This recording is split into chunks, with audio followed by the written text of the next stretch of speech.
Siakam spins against Dort, who backs off. Pascal Siakam, he's got it going early. Steal off the Siakam make. Siakam's going to try again. Three-pointer. McConnell with a rebound. Touch pass inside. Mathurin lays it up and in. McConnell pushes, kicks it out. Mathurin fakes, fires, hits a three. Mathurin 7 points in 3 minutes off the bench, and the Thunder need timeout. Siakam, Mathurin goes in strong and finishes. Mathurin, huge spark off the bench with 9. First finals game here in 25 years. They like what they see here in the first half. McConnell, a crossover, pull-up, jump shot, puts it in. P.J. McConnell. Mathurin inside, left-handed, off the glass. The Mathurin magic here in Game 3. Can't get it to fall. Rebound tip. Nembhard got it. Second opportunities. McConnell on the steal, and he backs it home. He's done it again. And the game is tied with 8.5 remaining. Halliburton looking for some room. Step back three. It's good.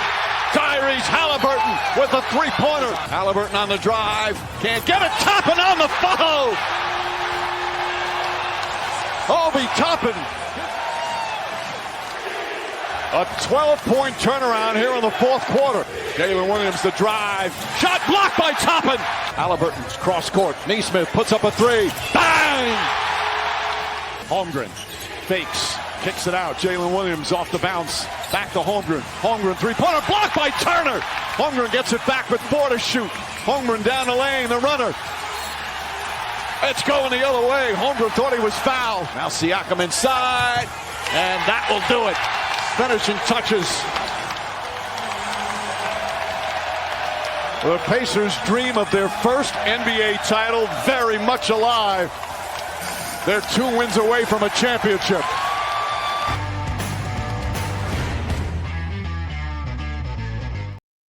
Hello, Pacers fans, and welcome back to the Pacers Fever Show, the home for all things blue and gold during this unforgettable postseason run. I'm your host, Logan, and today's episode is all about one thing. Game 4 of the NBA Finals. The Indiana Pacers lead the series 2-1 against the Oklahoma City Thunder, and tomorrow night, in front of a roaring Gainbridge Fieldhouse, they'll have a chance to take a commanding 3-1 lead. This is without a doubt the biggest game in Pacers NBA history. A win tomorrow could put all the pressure on OKC, forcing them to win 3 straight games. And that's going to be an incredibly tall task.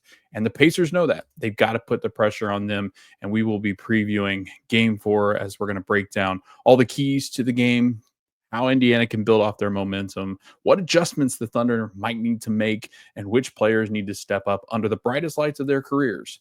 The stage is set, the stakes are massive, and that moment is here. Let's get into Game 4 preview, and this starts now. The number 1 seed Oklahoma City Thunder versus the number 4 seed Indiana Pacers. Thunder from the Western Conference, Pacers from the Eastern Conference.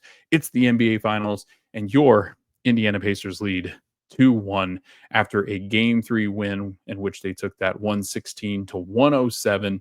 Game 4 is going to be Friday night at Gainbridge Fieldhouse in Indianapolis, Friday, June 13th, 8:30 p.m. Eastern Time on ABC.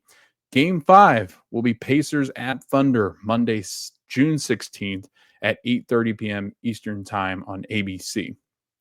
Game 6, if necessary, Thunder at Pacers, Thursday, June 19th at 8:30 p.m. Eastern Time on ABC. And should it be a Game 7, or should it be needed, there will be a game on Sunday, June 22nd at 8 p.m. Eastern Time on ABC. And so that will be the game that has the weirder start time. If they do get to a Game 7, it will start 30 minutes earlier. And I think they kind of push that out there just because it's a Sunday night. I'm sure that television has some priorities there that they need to get. The network needs to get certain things in, but also it could be just the fact that they if it does get to a Game 7, they're planning for obviously a longer celebration at the end of that game. So having it a little bit earlier to where it's in more of a prime time spot for a Sunday evening is why Game 7, I think, probably starts at 8:30. But the rest of the games of the series, 4, 5, and 6, would be at 8:30 p.m. Eastern Time.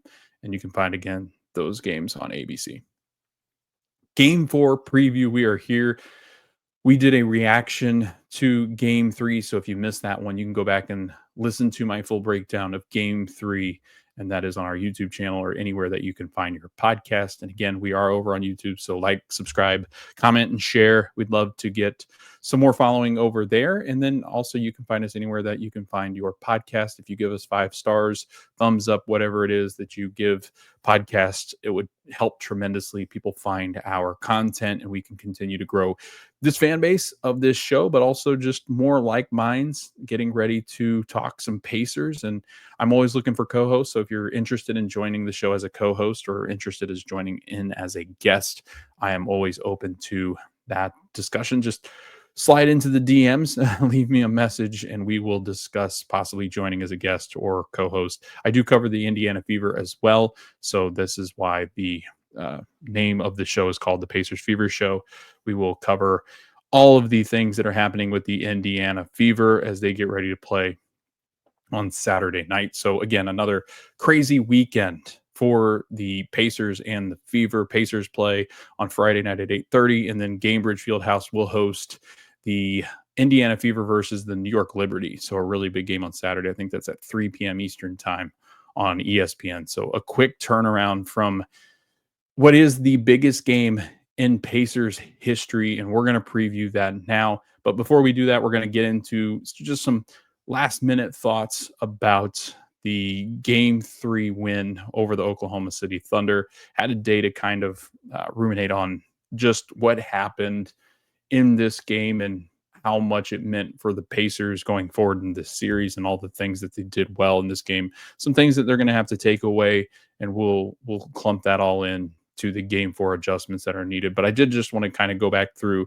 a couple of notes that game 3 that I made after the game and today on my lunch where I was going through and looking at different stats that came out of game 3 that were interesting. So speaking of that, the Pacers would be the first champions in NBA history that weren't either a top 3 seed or a defending champ. That is the first note that I have down here. That's an incredible feat. The further that we get into this series, the more impressive that these stats just become for a Pacers team that, again, like the stat said, there's not been a seed below the top 3 seeds unless you were a defending champion that went all the way to the NBA Finals and won one. The Pacers are just 2 wins away from accomplishing everything that they've set out to do and being the first team that would be outside of those parameters that I just read. Game 3, 15 ties in the game. That was more ties than in the NBA Finals from last year between the Mavericks and the Boston Celtics. There were only 13 in total last year between those two teams. And in this game, in game 3, there were 15, which is incredible. A really closely contested game from the Thunder and the Pacers. They went on smaller runs, but there was not really ever a time where I felt either team were really out of the game. I think the Pacers had the largest deficit at 9 points, and that was that 15-6 deficit that they faced early in the first quarter before the Pacers started to get things going on offense. That was the largest deficit, but outside of that, I mean, it was always like a 6 to 8 point game. It never really got above that range. And there was a lot of back and forth. Obviously, there's some lead changes. There was a time in the third quarter where I thought that the Pacers really needed to respond. And they did right at the end of the third quarter. The Thunder go on an incredible run. I think it was like a 6-0 run and ended up going up 5 in the game heading into the fourth quarter. Pacers go on another run with Benedict Mathurin and TJ McConnell leading the lead, or leading the team back into the lead. And the Pacers in the fourth quarter stomped on the Oklahoma City Thunder, which has been really not anything that the Pacers have done throughout the series. And they had 2 really great quarters, the second and the fourth yesterday, where I felt like we were finally seeing the Pacers come out of their shell as far as the offense is concerned. And I don't really think the starters played that well together. It was mostly the starters mixed in with a couple of these bench players that made a huge difference for Indiana. But like Rick Carlisle has said, like this team has said many times throughout the postseason, the regular season, if you watch them on a regular basis, this team is not all about the stars beating you, and it is not about getting 20 and 20 from Pascal and Tyrese each night to have a chance. There's nights where they don't get to 15, and the rest of the team's got to figure out how to pick them up and give them a performance that can carry them to victory. And they did that tonight. I mean, TJ McConnell, sorry, last night. I still think I'm sleep deprived from all the late nights and recording reaction videos and all the crazy things that have happened this postseason. I felt like my sleep schedule's all knocked out and don't know what day it is half the time. And most of my days spent thinking about the Pacers as I'm trying to work and get things done. It's just what an incredible time to be a Pacers fan. And that game 3 performance finally felt like the Pacers again. And that's really exciting for what's to come in game 4. TJ, first player in NBA Finals history to record 10 points, 5 assists, and 5 steals off the bench. The Pacers, after a loss in the playoffs, are 5-0. They have an offensive rating of 114.8. They have a defensive rating of 100.4, a net rating of 14.4 after those losses in the playoffs. The fact that they've not lost back-to-back games in the postseason bodes very well for what they're going to try to accomplish in winning an NBA title. When you can't beat a team back-to-back, you cannot win an NBA title. So the Pacers are closing in on something that I never thought the Pacers would be able to do. And they've done it because they've been able to respond to adversity. They've lost games, and they've lost games in really horrible ways. I mean, they've gotten blown out of a couple of games. They've gotten to the point where Tyrese has been a kind of a no-show, Pascal, a no-show. But when it's mattered most, this Pacer team has responded, and it's right after those bad games. The fact that you have been able to respond, and they did this last year too, not necessarily to the degree that they needed to, obviously, to beat Boston last year, but they went 2-0 down in that Knicks semifinal series last year. They come back and win that series. I felt like when they had bad games back in the first round against the Bucks, they were able to respond with a much better performance on the offensive end. And really, it just have been able to do this for the last 2+ years, around 2+ years. And I think that just speaks to the coaching staff, that speaks to the mental fortitude of this team and these players, the confidence that they have, the confidence that the coaches show in their players and the coaches share amongst themselves. I think that's something that you notice when you hear Pascal talk after game 3 or Tyrese, is just how close this team is and how much they believe in one another. And what the Pacers do, you cannot be successful in doing if you don't have guys that believe in one another. And it is up and down that roster. I mean, Benedict Mathurin had struggled for about 5 or 6 straight games after that ejection in that Cavs series. He just hasn't really been the same. He had a good game against the Knicks. Here and there, he played pretty well, but he just never really got to the point where I think Ben is now, where he's just so confident. And this is his first postseason, and he's learned so much, I think, in just a very short period of time. And he's been a tremendous boost and is a reason why they win that game last night. So it just, again, the Pacers have always had the response, whether it come from Ben, TJ, Obi, Tyrese, Pascal, Miles, Aaron, Andrew, like they always seem to have something up their sleeve ready to punch back at you. And I think it's exhausting for other teams. I mean, I think that there's times where other teams have felt like, all right, finally, we've wrangled some control back into these series or in these games, and the Pacers just go in and steal their soul. And it goes back to them, I think, making the decision in the offseason to keep this group together. And from the reports that are coming out around the NBA Finals, they're going to continue to keep this group together, might add a couple of pieces here and there, but they are willing, they are aware of the situation at hand. They know that this is a team that can contend for titles going forward into the future as well. And I think that that's something that is just it goes to show just how much it means to have a team rather than two really good star players and try to build it in and around that. Where this is a team of guys that just know how to play basketball, that are intense, that are focused, that are confident, that like playing with one another, that are good, high character, high quality young men. And I mean, the veterans that they've placed in and around these young guys have given them such an incredible boost. And again, I think it's all coming together nicely. And people oftentimes, and this is, the second talking point that I have up here, is that the Pacers they continue to be the underdog, but they're getting more attention, obviously, as they take this lead in the NBA Finals. And I was listening to a lot of conversations today on different podcasts and the national media trying to talk about the Pacers. And, I'll give them a little bit of a break here where they're not watching them every night like we are. But I do think that there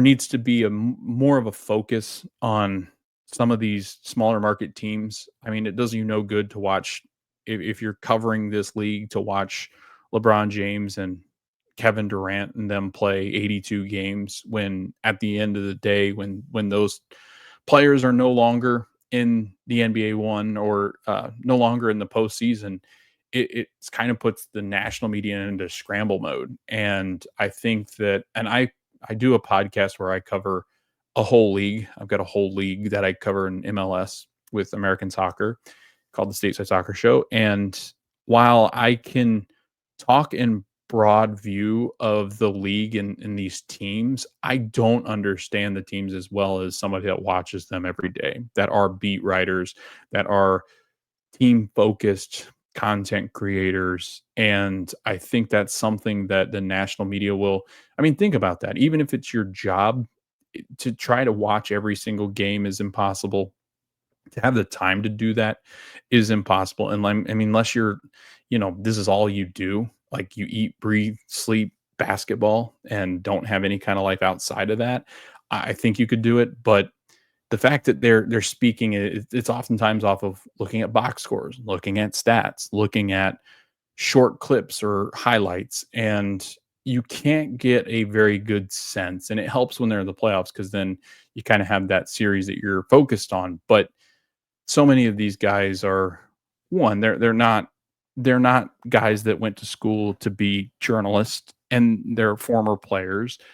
And no offense to those players, while they were good NBA players, they're not necessarily some of the best players that I would consider some of the best players. I mean, these guys on these shows are, a lot of them are oftentimes role players or bench guys that didn't really, they had some effect in some ways on different teams. But, I'm not trying to discredit them in any way, but I do feel like there's a want to be, I guess, these clickbaity kind of shows. And again, I don't want to get too far off in this because I've done this a couple of times now in the last couple of episodes. But I feel like there is this misunderstanding of what the Pacers can do and how historic they've been. So I just feel like we're constantly not getting the credit that we deserve. And even Vegas has, I think there's still 200 or minus 240 in odds to win the championship, the Thunder. And the Pacers, I mean, you still get your really good return off of betting for the Pacers, that if you think they can close this out, I mean, I'm not telling you to go bet, but the odds are really good still for the Thunder to win this series, even though the Pacers have taken a 2-1 lead at home and have a game 4 on their home floor. And after a game where I felt the Pacers were the better team, they were the better team on Wednesday night. And if they continue to play like this, have a really good shot at closing this series out and becoming champions of the NBA. So the Pacers are outscoring the Thunder. Moving on from those points, the Pacers are outscoring the Thunder by a jaw-dropping 112.5 points per 100 possessions during clutch minutes. And I think this was from Evan Sidery, who is an NBA contributor with Forbes. So that's where I got that stat. Indiana a 162.5 offensive rating in clutch minutes, a 50.0 defensive rating in clutch minutes.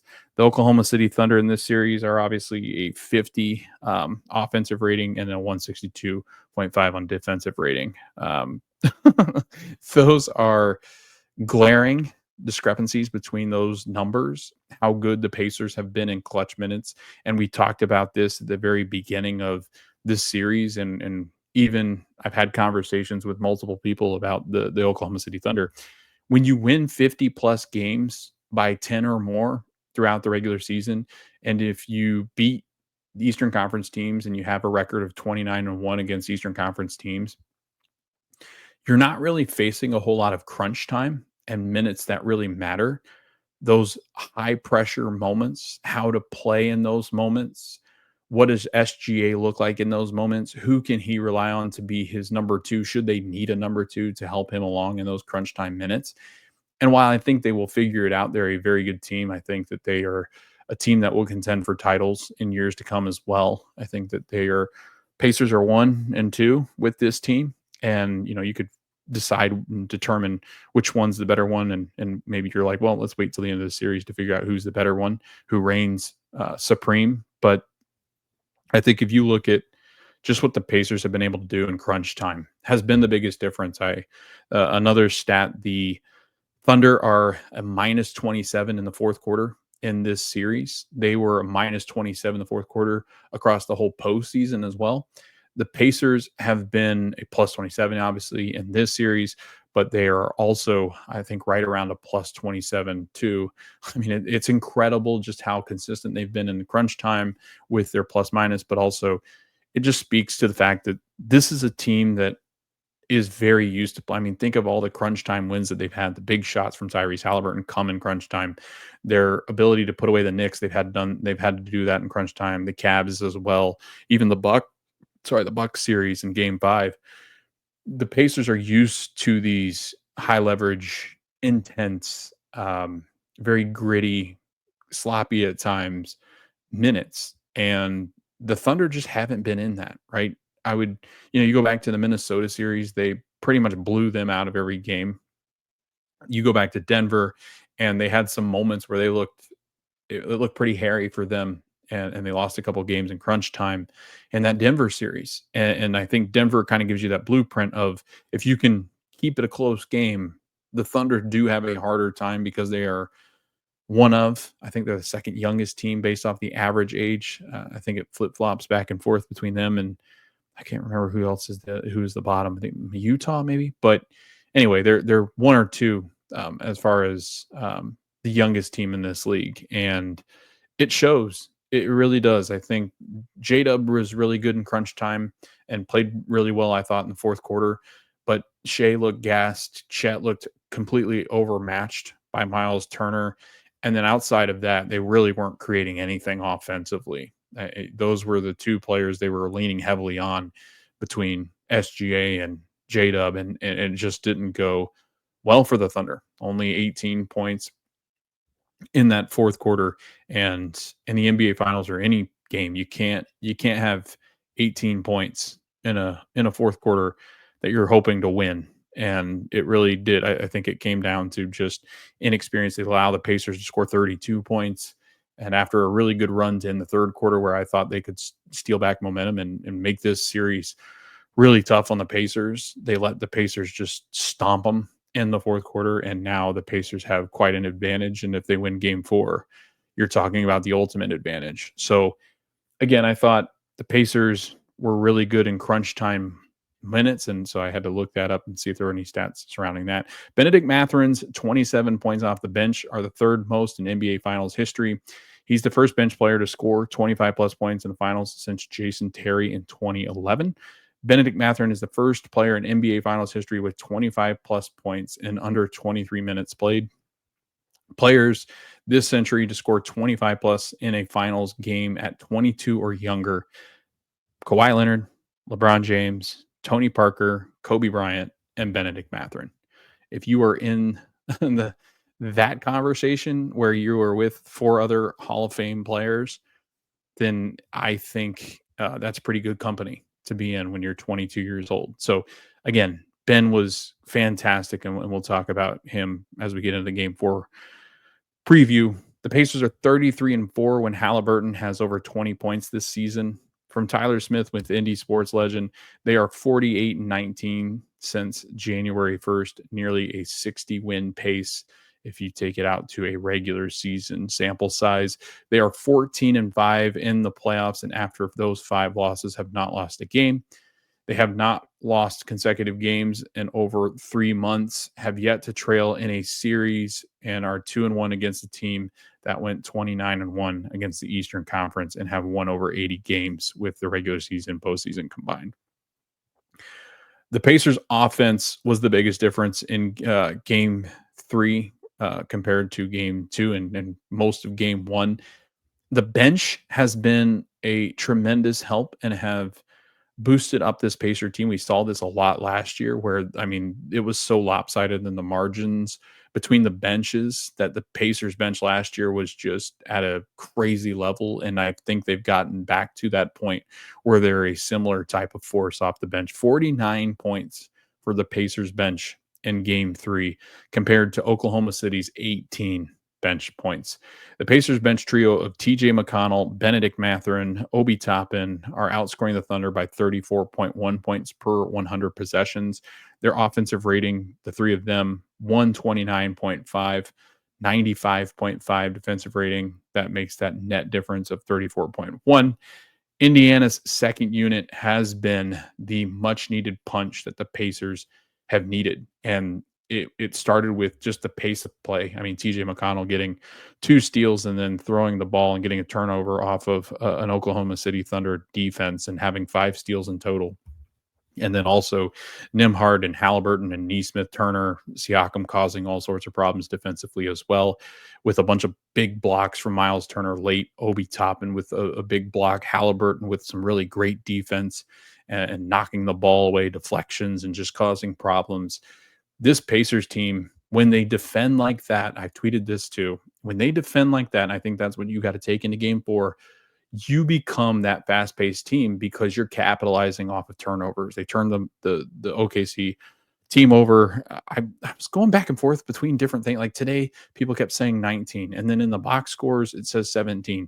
So I don't know whose stats are right. I'm going to go with 19 because that was what the ESPN broadcast had. So 19 turnovers for this Oklahoma City team that just doesn't turn the ball over and is really good about turning you over on their side of the court. I felt like the Pacers have had all the advantages that they've needed and have gotten crucial rebounds. They got really great rebounds in that fourth quarter that I thought really changed the game. And you could just see that Oklahoma City, because I think the defensive intensity, the reliance on SGA for a majority of that game, as they were just trying to stick with the Pacers in that pace of play.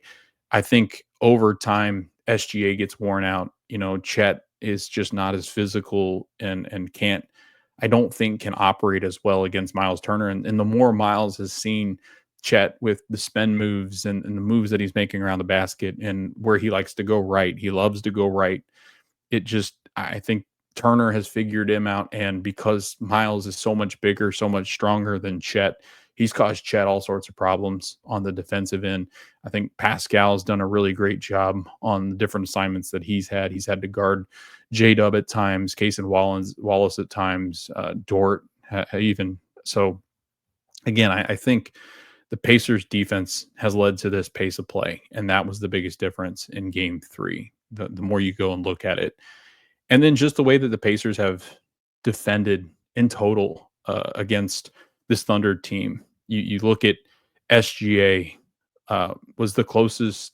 Sorry. So let's get into SGA first on the offensive side, because I think it explains a lot as far as the defensive side. So SGA was the closest defender on 23 shots by the Pacers in Game 3. It's the highest amount of any game for SGA this season. Indiana got him so involved in actions that he was having to defend all of the Pacers' best guards and best players and had a very difficult time. He's a good defender. Like, he's a really good defender. But the way that the Pacers were attacking him, I don't think he's quite equipped to keep up with TJ McConnell. I think Tyrese Halliburton and the way that he can operate off of pick and rolls, it makes it so dangerous because they were getting the ball into Miles off of all those pick and rolls and Pascal. So Shea's having to guard guys that I don't think he matches up well with at all. I mean, there were multiple times that he gets stuck down on Pascal Siakam down in the paint, and he just can't guard Pascal Siakam. Siakam just does things in the post that a guard just can't handle. And so SGA, because he's having to defend a lot on that side of the ball, I think it impacts the way that he played on the offensive side of the ball. And the biggest thing that the Pacers did, and this goes into my third talking point about just how good this defense was in this game. The defense on SGA, much more physical. I think I heard a stat, I think it was on Legler's podcast, where the Pacers on average last night picked him up 64 and a half feet from the basket and denied him 64 feet from the basket on all sorts of pick and rolls. And there were a lot of times where a secondary ball handler would be bringing the ball up the court or in the offense. Nembhard wouldn't even let him get to the basketball. I mean, they tried a lot of things to try to get him to the basketball, and Andrew Nembhard just denied him. And then SGA was forced to cut and go through and stand in a corner. And we saw that happen to Tyrese. We've seen teams do that to our point guard. And I think you take a page out of the Oklahoma City Thunder playbook and you do the exact same thing. And Andrew Nembhard, I mean, he did this to Jalen Brunson in that closeout game 6, where he just frustrated Jalen. And he did the exact same thing to SGA. And he's actually done it. I actually heard Legler say this too, that the ESPN stat guys said that this is the least amount of space that SGA has ever faced, like ever in his whole career. This is the least amount of space in game 3 that he has ever faced in, in a D or in the set, in his offensive set. So the Pacers defense are just closing out on space and not allowing him to operate into those different areas that he likes to get to in and around the elbow, the top of the key, where he's most effective going downhill. They played a lot of great defensive matchups against him. They threw 8 defenders at him, and I thought for the most part, most of them handled him very well. I thought Ben Shepherd was great on him early.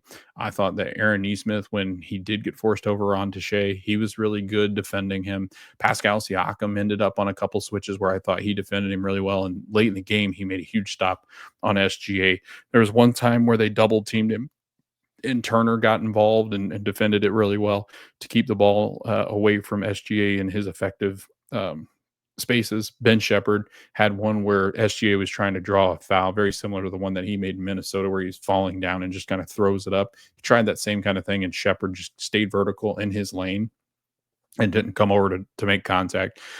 And SGA initiated all of it. But the biggest thing that they noticed in everything that I've listened to today and watched today is the Pacers adjustment was Rick Carlisle shading SGA over to one of the sidelines and trying to get him away from the middle of the floor, where SGA is very good at getting to the middle of the floor, getting into open space. But the Pacers were able to put him in defensive places where it's difficult to create offense going towards the sideline. I mean, that's pretty obvious, I think, but they did such a good job of funneling him into screens and running into areas over by the sideline. And a couple of things that I noticed too was just the fact that when he would go around screens, Tyrese or whoever it might be they're trying to get screened, Tyrese would step back into like this center field kind of position where he's way back by the 3-point line and going, all right, well, if you're just going to start picking at half court, if you're going to start running these screens at half court, I'm just going to step back and let you do whatever you want up there. And we'll try to fight over the screen, but I'll play back kind of in this center field area where I can roam around the floor and not allow you to get downhill because you're met with a defender, and Tyrese can look at the direction in which he was trying to go and allow Andrew Nembhard or Nesmith or Shepherd to recover, because Ty was giving him enough space to kind of get around those picks. But as soon as he was getting around those picks, he was met with force. So again, it was a really interesting way to kind of break down, watching them try to break down what the Pacers did. And it was Tyrese hanging around the 3-point arc and letting them try to screen as high as they possibly wanted to try to get that the person off the ball that was defending him, oftentimes Andrew Nemhard. And Nemhard was able to recover because those screens, I mean, the guy wasn't following the screener up there. So there was no help defense coming. They were just kind of trying to fight through. And if he got by on the pick and roll, Tyrese was waiting for him right at the point of attack. So I thought it was great. They contained him in different areas. They made him and forced him to move the basketball to somebody else. And then that was the person that they tried to get to beat the defense. And then Andrew Nemhard, once the ball was given up, it was about 7 seconds in the shot clock, 8 seconds in the shot clock for a lot of those possessions. Nemhard went into full face guarding, denial, fronting every single passing lane. Like, he did such a wonderful job of keeping the basketball out of Shea's hands. And it showed. I think they said there was only 23 possessions in which he brought the ball up the court, which is incredible based off of how well the Pacers played on the offensive end. So if Drew can continue to do that, I mean, I think that's such a huge plus. I mean, if you can limit SGA below 30, it's going to be very difficult to beat this Pacers team because they're going to need a lot of guys to step up where they haven't really done so far.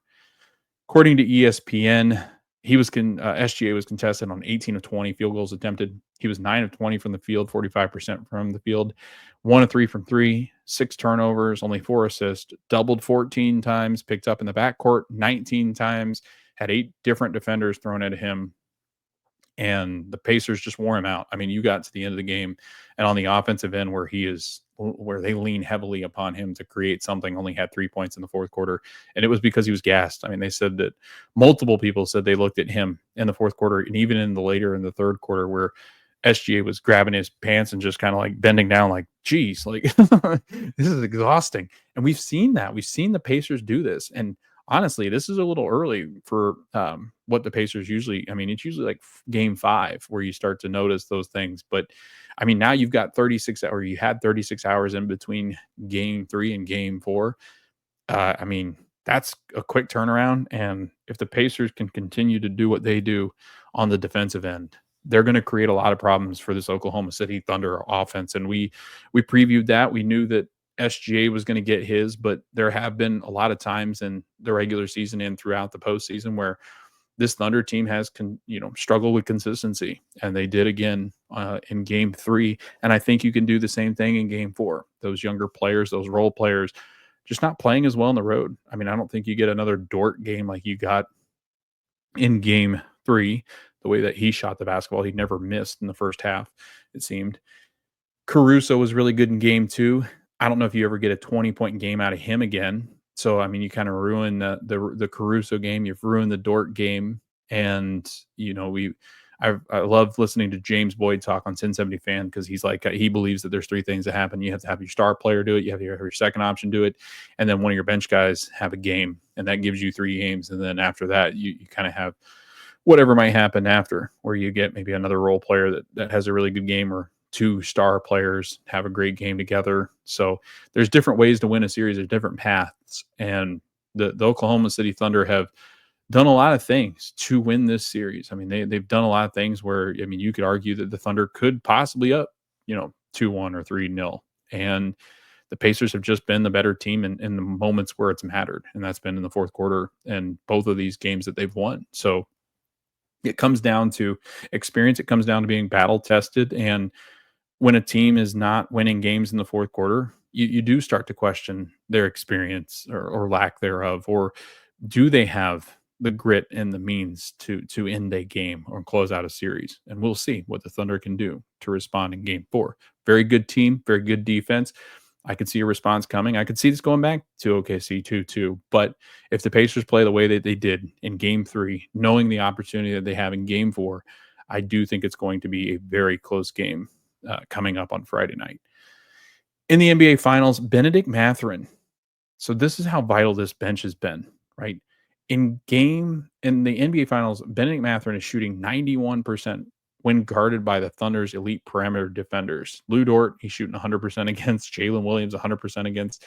Alex Caruso, 80% against. He's averaging 15.3 points on an elite 71.1 true shooting percentage in only 20.1 minutes against OKC. His scoring rate is unbelievable. I mean, the fact that he can score that many points in that little of minutes is quite impressive. I think it's like a 1.2 points per minute, which is absolutely nuts when you think about it. Chet Holmgren. So here's some stats that were really interesting to me. So we're going to get into just how good this Pacers defense has been. But I think, I couldn't have gone through this episode without mentioning the bench and just the production that they've gotten with TJ McConnell, with Ben Shepherd playing really good minutes, and really, I thought sparked the Pacers in that, second quarter, and the Pacers defensive intensity stepped up, and that's where you start to see the best version of this Pacer team, is when their defense is so good. Their bench is usually the one involved in sparking that sometimes, and they did a really nice job of doing that. And it ultimately led to a very good defensive game for the Indiana Pacers. And when they get that energy, right, when that bench sparks that thing, right, when the crowd is getting into it. They said this is the loudest that building has ever been in the 26 years, I think, that it's existed.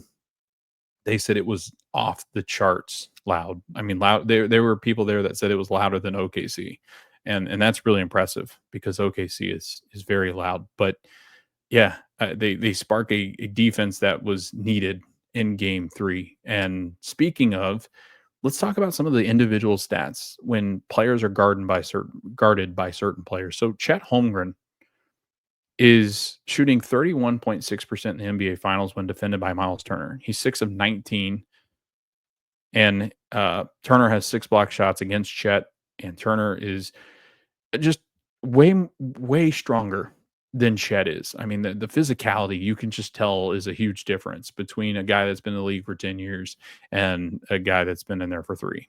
And, Turner was a pretty big kid coming out of college. Like, he still had a lot of strength that he needed to gain, but he was a pretty big kid. Chet, he's skinny. Like, that is a skinny guy. Very much built like Kevin Durant, I think. So physicality bothers him, and especially the way that he likes to play. He likes to get to the rim.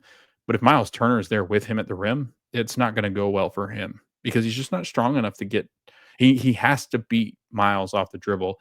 But even when he's done that a couple times, Miles been great about sticking with him and then just blocking his shot or making it a very difficult shot to try to finish.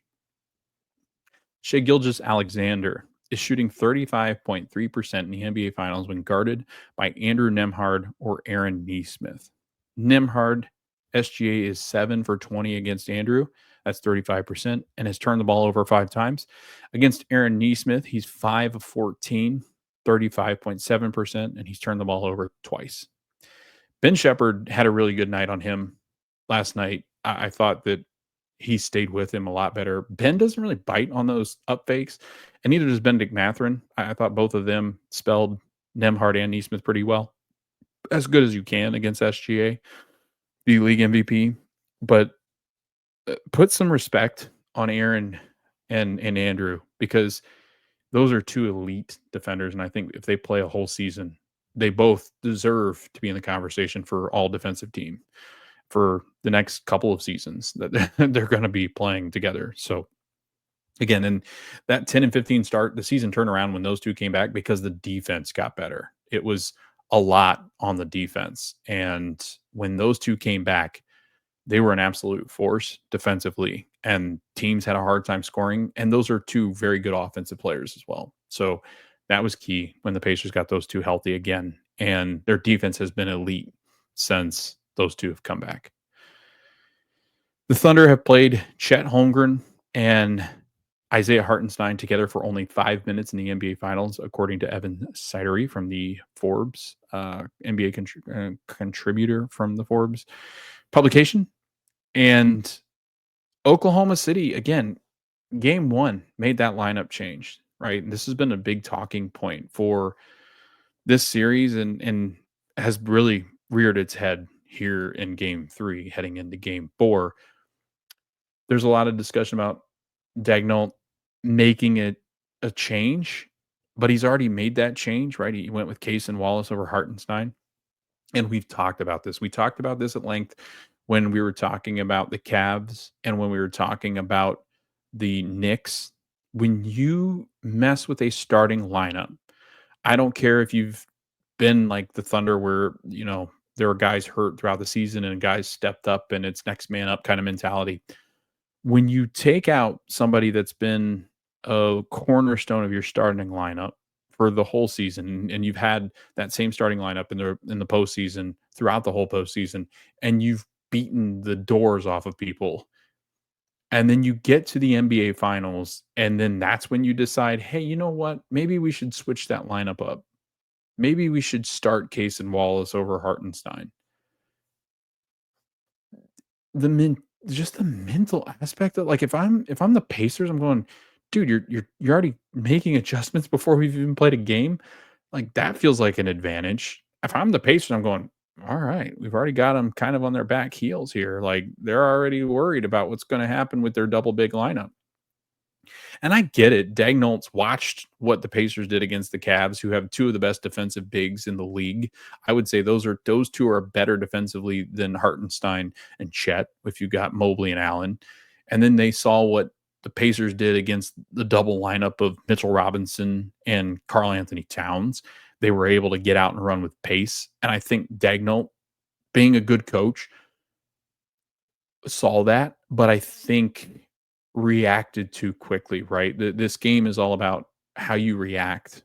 And boy, did he overcompensate, I think. I think when you look back at this as a Thunder fan, if it doesn't go your way, I think you got to question whether that was the wisest move, because not only does it impact your starting lineup, and yes, it might give you an advantage in certain areas, but that lineup hasn't been like run you off the floor good.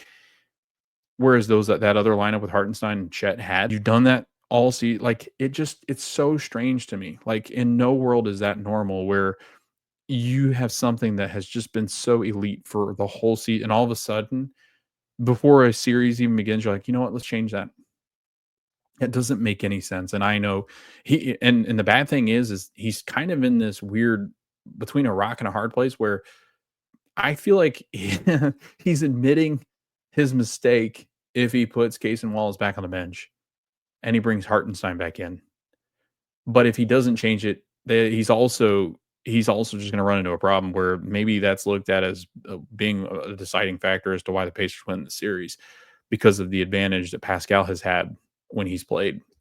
Just the rotations and the decisions, I think, and you really saw Dagnall trying to figure this out in Game 3, where he just kept throwing bench guys out there, like, somebody figure it out. Somebody go figure them out. I think it's finally catching up to him and this Thunder team where it's not like the Pacers. Like, the Pacers don't really do that. Like, they have their 10 guys and they know what they're and those guys know their role. Whereas I feel like with the Thunder, I was going through their lineup breakdown. They've had they have the most lineups I think I've ever seen, like combinations I've ever seen in my life. I mean, there's like 30 of them.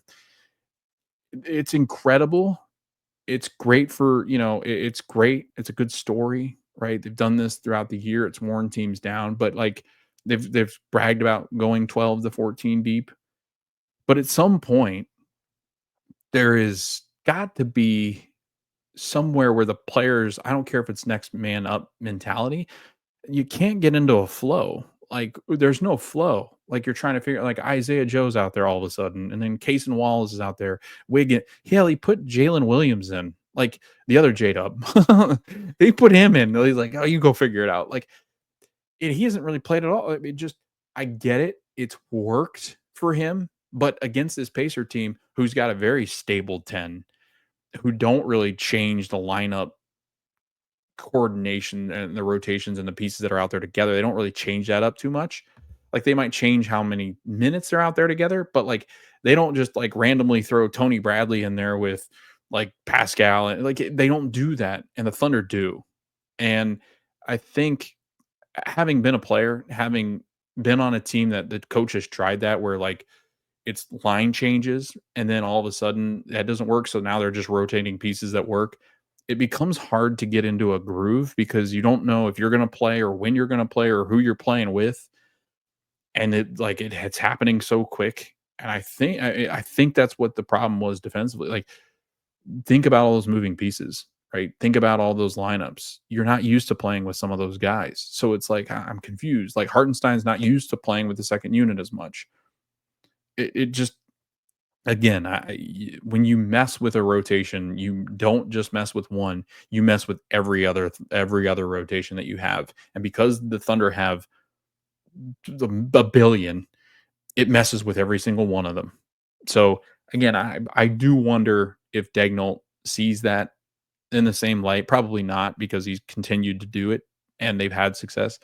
But I do think it is having an impact on this series. And I thought that the change that they made is having a big impact on this series. Why not just try the double big? And if it doesn't go well for the first 8 minutes, then don't do it again in the series. Like, it's a 7-game series and you had the home court. Like, why didn't you try it? I don't know. It didn't make any sense to me. It gave a mental edge, I think, to the Pacers. Looking at adjustments coming, again, like I said, I think that that's one of them, right? Do the Thunder go back to their traditional starting lineup? I don't think so. I think it's an admission of a mistake that I don't think the Thunder are ready to make. But we'll see. I mean, the crazier things have happened. But if you look at their lineups together, like what have they produced together? If you look at their plus minuses, their best lineup in the series so far that have played consistently the most minutes together is this lineup with SGA, Dort, Holmgren, J-Dub, and Case and Wallace. So again, that's the lineup they start, and that has been a lineup that's played the most minutes together. But if you look at their plus minus, it's only a +3. So it's not like it's drastic, right? It's not like it's a +8, +10, like I think they thought it would become. It's not been that way. So it's not like it's, busting up the Pacers.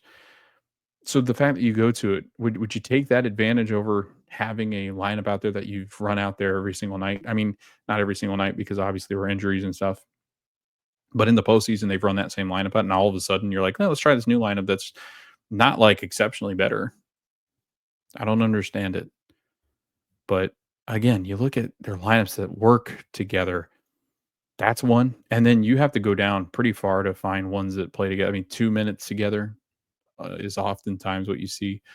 The Caruso, SGA, Dort, Holmgren, and J-Dub. So when you've got Caruso in and you've got Holmgren in, you don't have a Hartenstein in, you don't have um, who's out of that Case and Wallace.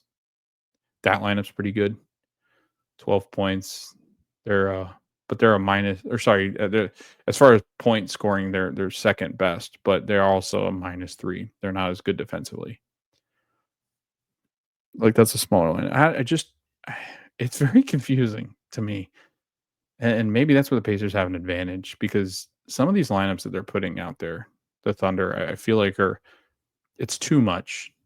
There's too much shifting, and the Pacers' small lineup is much bigger than the Thunder's small lineup, because Toppin and Pascal are out there. And if you throw out a really small lineup for the Thunder, like, the Pacers take advantage of that, because it ends up being, like I said, it ends up being Chet on Pascal or Obi. And those two are just too athletic for Chet, I think, at times. And they run so much and it wears Chet down. And then when Chet's off the floor and Hartenstein's out there, then they're way too fast. So it's, again, I don't know. There's just not been and that's something that I didn't really think I'd ever get to in this point of this series against this team, is that I do feel like that a lot of their rotations might be detrimental to what they're trying to accomplish. And I get that they were so good defensively and doing what they did by making all these subs and having 13 to 14 guys that they can just throw out there that are good basketball players. But when you're messing with rotations, it causes problems. That's my theory. It might not be rocket science, but adjustments coming from the Pacers side. I mean, I think you continue to do what you do against SGA. I think you do that contain. I know that they're going to try to get SGA more open on these pick and rolls and heading further downhill. So I think tightening up that defensive assignment between SGA and whoever is going to switch off on to those picks. They're going to target Tyrese. It's just what they do. But Tyrese has been so good at what he's been doing. But I think you've got to be aware that they're going to adjust to that and just go full head steam right at Tyrese when he's playing that center field kind of position, just to try to get him off balance and out of position. And then that'll cause the help to come over. But I think that's something that the Thunder will do, but the Pacers are going to have to be prepared for. They're going to have to adjust to the adjustment that was made to try to get SGA open, to make sure that he's not killing you all night and getting his teammates open. Another adjustment I think the Pacers could make, really, I think trying to get Miles going. I know that he's been dealing with upper respiratory illnesses, but I think getting him going is going to be crucial to what the Pacers are going to try to do. I think that the way that they play, the pace in which they play, I think it's kind of hurt Miles in this series. I think he's less effective than normal, but I mean, he's been so good defensively that you've got to try to find minutes in which he can play against Chet. I mean, ultimately, if Chet's out there, he's out there. But the minutes that Chet's not out there, it's really hard to try to play Miles just because of how small they go. But yeah, besides that, I mean, really, there's not a lot that I'd change from what we did in Game 3. And that usually happens when you win games. It also happens when you get to the fourth or fifth game in a series. The adjustments become smaller and smaller, and how many more adjustments can you really make that are different? And I think that's the point in which the Pacers are getting is like, I think you know what you got to do.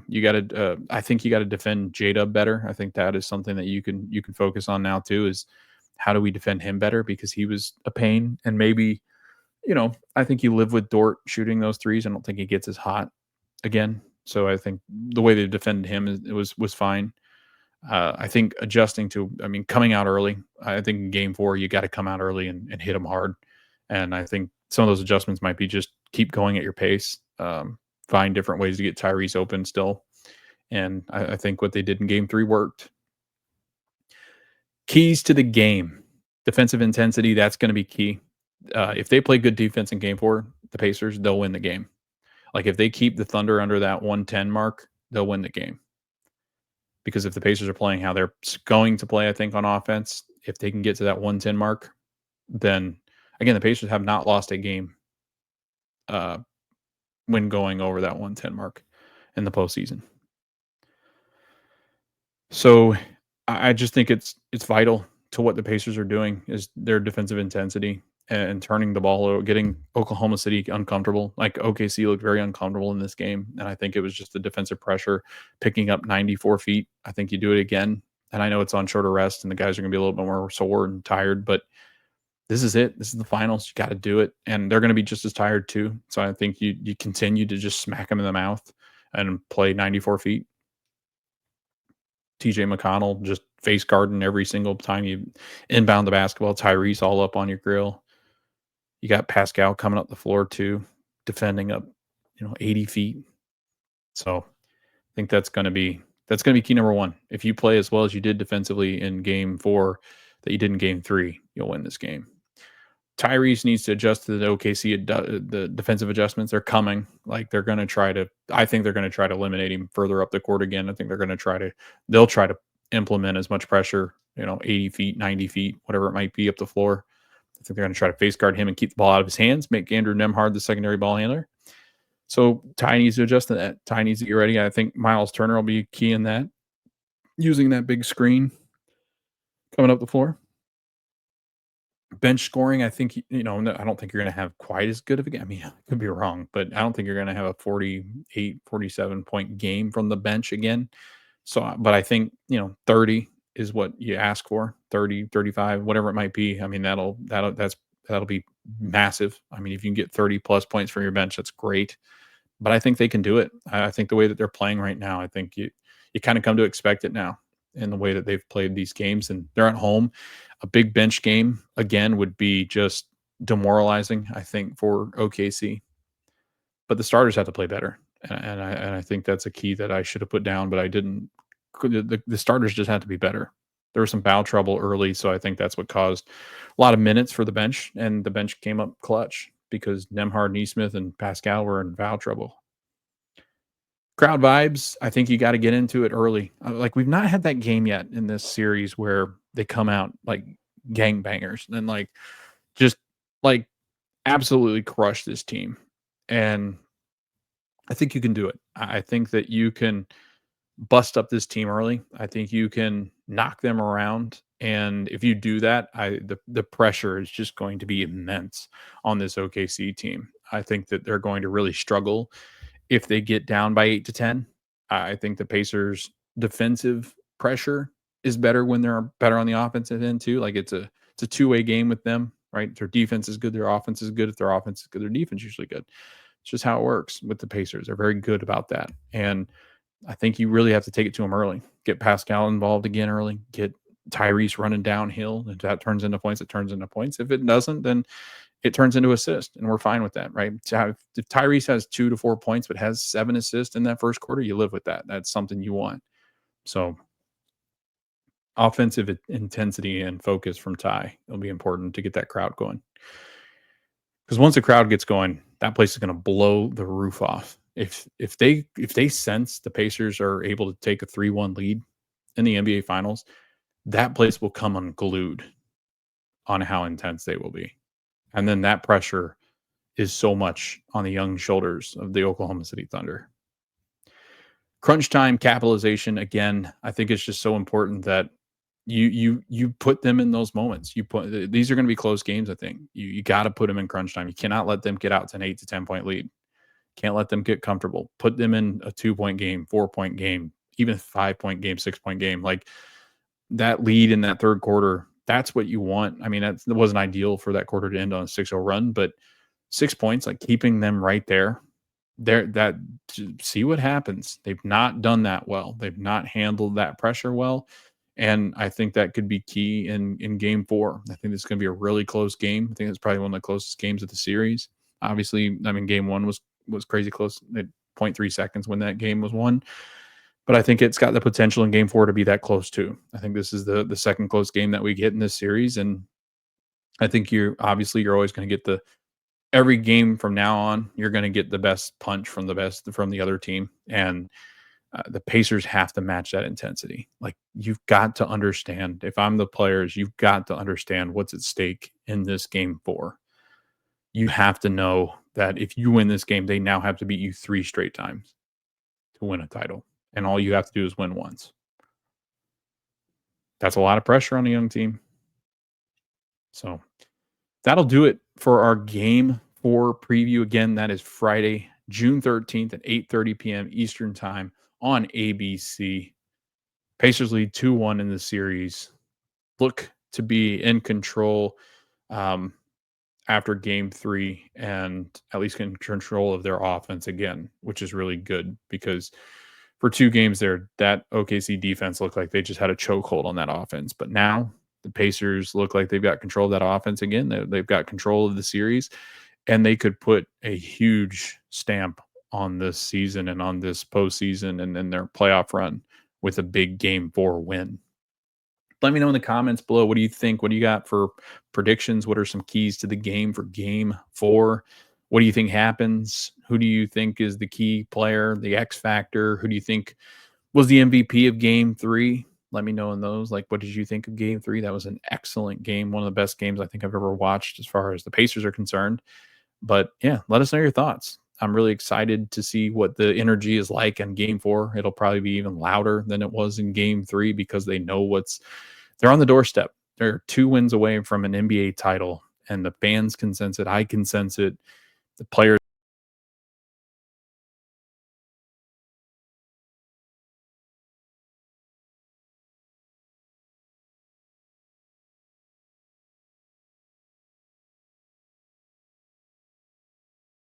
Threw me right out of there. I was saying, you got to be an absolute threat. You got to come in laser focused. You got to know this is a big moment. This is the biggest game in Pacers history. Each of the games following it will be the biggest game in Pacers history, but this is crucial. I mean, this is what we've all waited for as long as the Pacers have been around, for an NBA title. Best chance we've ever had. So I hope they capitalize on it. I'm feeling pretty confident. Not really that nervous yet. I'll be nervous tomorrow as the game approaches. I hate that we have to wait till 8:30 every night, but it is what it is. So again, thanks for watching. Thanks for listening. Again, we're over on YouTube at the Pacers Fever Show. We're on socials at the Pacers Fever Show.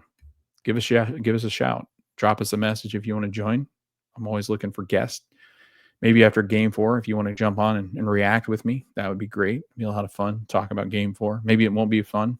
Maybe it'll be really depressing because they lose, but we'll be back after game 4 to talk about it. We'll preview game 5 as well, as there will be a game 5 in Oklahoma City. What the series will be, we will not know until tomorrow night at 8:30. But again, thanks for listening. Give us 5 stars, share, like, subscribe, rate us over on podcasts, wherever you find podcasts, your source for all things podcast. But yeah, really enjoyed this so far. It's been a great run, and I can't wait to talk to you guys after game 4, which I hope the Pacers are able to take. And we're looking for a 3-1 lead in the NBA Finals.